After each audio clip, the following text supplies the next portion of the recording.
Hi hello ನಮಸ್ಕಾರ ಎಲ್ಲರಿಗೂ. ನಾನು ಇವತ್ತು ಮಂಗಳೂರು ಬನ್ಸ್ ಹೇಗೆ ಮಾಡೋದು ಅಂತ ಹೇಳ್ಕೊಡ್ತಾ ಇದ್ದೀನಿ. ನಿಮ್ಮ ಮನೆಯಲ್ಲಿ ಬಾಳೆಹಣ್ಣು ಉಳಿದಿರ್ತವೆ, ಅವನ್ನ ಎಲ್ಲ ಬಿಸಾಕಬೇಡಿ.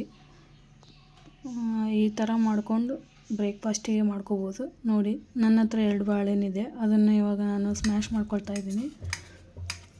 ಇದನ್ನು ಚೆನ್ನಾಗಿ ಸ್ಮ್ಯಾಶ್ ಮಾಡ್ಕೊಳ್ಬೇಕು, ಗಂಟಾಗಿರಬಾರ್ದು. ಇದು ಸ್ವಲ್ಪ ನೀರನ್ನ ಅಷ್ಟು ಇದಾಗಿರಬೇಕು, ಆ ಥರ ಮಾಡ್ಕೋಬೇಕು. ಇದನ್ನು ನೋಡಿ, ಈ ಥರ ಆಗಬೇಕು. ಇವಾಗ ಇದಕ್ಕೆ 1 ಕಪ್ಪಷ್ಟು ಗೋಧಿ ಹಿಟ್ಟು, 1 ಕಪ್ಪಷ್ಟು ಮೈದಾ ಹಿಟ್ಟು ಎರಡನ್ನೂ ಸೇರಿಸ್ಕೋಬೇಕು. ನೀವು ಮೈದಾ ಹಿಟ್ಟಿಲ್ಲ ಅಂದರೂ ಬರೀ ಗೋಧಿ ಹಿಟ್ಟನ್ನು ಹಾಕ್ಕೋಬೋದು. ಇದಕ್ಕೆ 1 ಚಿಟಿಕೆಯಷ್ಟು ಜೀರಿಗೆ, 1 ಚಿಟಿಕೆಯಷ್ಟು ಉಪ್ಪು, ಸ್ವಲ್ಪ ಸಕ್ಕರೆ ಮತ್ತು ಸ್ವಲ್ಪ ಅಡುಗೆ ಸೋಡಾ. ಸ್ವಲ್ಪ 1 ಚಿಟಿಕೆಯಷ್ಟು ಅಷ್ಟೇ ಸೋಡಿಸ್ಕೋಬೇಕು. ಅಡುಗೆ ಸೋಡಾ ಜಾಸ್ತಿ ಆಗಬಾರ್ದು. ಇದನ್ನು ಇವಾಗ ನಿಮ್ಮ ಹತ್ರ ಬಾಳೆಹಣ್ಣು ಭಾಳ ಇದ್ದರೆ ನೀರೇನು ಹಾಕ್ಕೊಳ್ಳೋದೇನು ಬೇಕಾಗಿಲ್ಲ. ನನ್ನ ಹತ್ರ 2 ಇರೋದು ಸಂಬಂಧ 1 ಕಪ್ಪಷ್ಟು ನೀರು ಸೇರಿಸ್ಕೊಳ್ತಾ ಇದ್ದೀನಿ.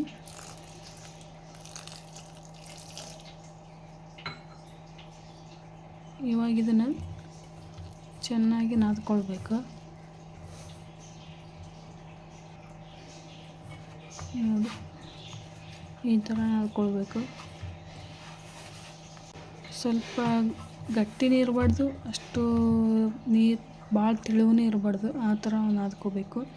ಇವಾಗ ಇದಕ್ಕೆ ಒಂದು ಸ್ವಲ್ಪ ಎಣ್ಣೆ ಹಾಕಿ ಅದ್ರ ಮೇಲೆಲ್ಲ ಎಣ್ಣೆ ಹಚ್ಚಿ ಒಂದು ಅರ್ಧ ಗಂಟೆ 1 ಅವರ್ ನೆನೆಯಲು ಬಿಡಬೇಕು. ನೋಡಿ, ನೆಂದಿದೆ, ಸರಿಯಾಗಿ ನೆಂದಿದೆ ಹಿಟ್ಟು.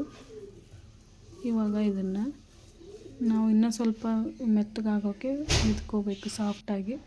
ನೋಡಿ, ಒಂದೊಂದು ಉರುಳಿಯಷ್ಟು ತೊಗೊಂಡು ಇದನ್ನು ಪೂರಿ ಥರ ಮಾಡ್ಕೋಬೇಕು. ನೋಡಿ, ಎಣ್ಣೆಯಲ್ಲಿ ಹಾಕಿದ ತಕ್ಷಣ ಒಂದು ಸ್ವಲ್ಪ ಬ್ರೌನ್ ಥರ ಬರಬೇಕು. ಆವಾಗ ಒಳಗಡೆ ಎಲ್ಲ ಬೆಂದಿರುತ್ತೆ. ನೀವು ಪೂರಿ ಥರ ವೈಟ್ ಕಲರ್ ಏನಾದರೂ ಬೆಳೆಸಿದ್ರೆ ಅದು ಸರಿಯಾಗಿ ಬೆಂದಿರಲ್ಲ. ಒಳಗಡೆ ಫುಲ್ ಬ್ರೌನ್ ಥರ ಆಗಿದ್ರೆ ಇದು ಚೆನ್ನಾಗಿ ಬಂದಿರುತ್ತೆ. ನೋಡಿ, ಈ ಥರ ಆಗಬೇಕು. ಇದು ಬ್ರೇಕ್ಫಾಸ್ಟಿಗೆ ಮತ್ತು ಸ್ನ್ಯಾಕ್ಸಿಗೆ ಎಲ್ಲದಕ್ಕೂ ಚೆನ್ನಾಗಿರುತ್ತೆ. Healthy food. ಆ್ಯಂಡ್ ನೋಡಿ, ಮಾಡ್ಕೊಂಡು ತಿನ್ನಿ, ಚೆನ್ನಾಗಿರುತ್ತೆ. ಪ್ಲೀಸ್ ಸಪೋರ್ಟ್ ಮಾಡಿ. Thank you.